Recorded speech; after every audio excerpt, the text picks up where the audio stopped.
أهلين يا بنات، اليوم راح نوريلكم الطريقة الصحيحة لتنظيف البشرة. على بالي بكم فرطتوا فيها في رمضان، بصح اليوم لازم نعاودو نجددوها ورايحين نستعملو لاغام تاع فينوس. اول خطوة راح نبداو بها هو الجل نيطوايون ولا ماشين تاع فوريفر. بعد ما نكون شمخت لابو تاعي بالماء، نجيب لا ماشين تاع فوريفر وندير في الفوق لابو تاعي بشكل دائري. رايحه نبقى نقوميها كيك واحد 3 مينوت باش ندخل مليح لداخل المسامات تاعي، نجبد العفايس اللي كانوا تاع المكياج من قبل ولا تاع لا بوسيير.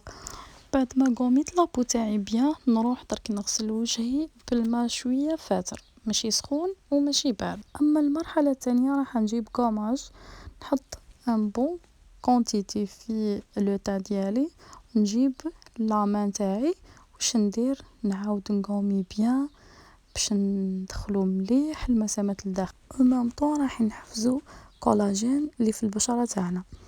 بعدها نغسل وجهنا بالماء الفاتر، نجيب منشفه نشف وجهي بهذه الطريقه، ماشي تروحي تنشفي كيما الهمج.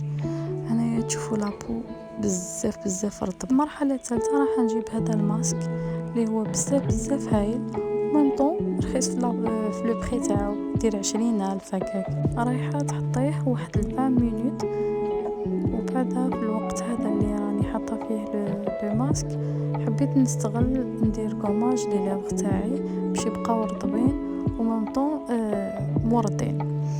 الوغ بعد ما خلصت نحيت الماسك وعاود نحيت الكوماج اللي راهو في لي لافغ، جبت الكريم هيدراتونت وكل وحده تخير لها كريم هيدراتونت اللي هي تخرج عليها. رايحه ندخل بيان لا كريم هيدراتونت في لو فيزاج تاعي. في الاخير رايحه نرطب لي لافغ تاعي بهذا المرطب اللي بزاف نحبه، اللي بزاف يخلي لي لافغ تاعي رطب ومام طون موردين.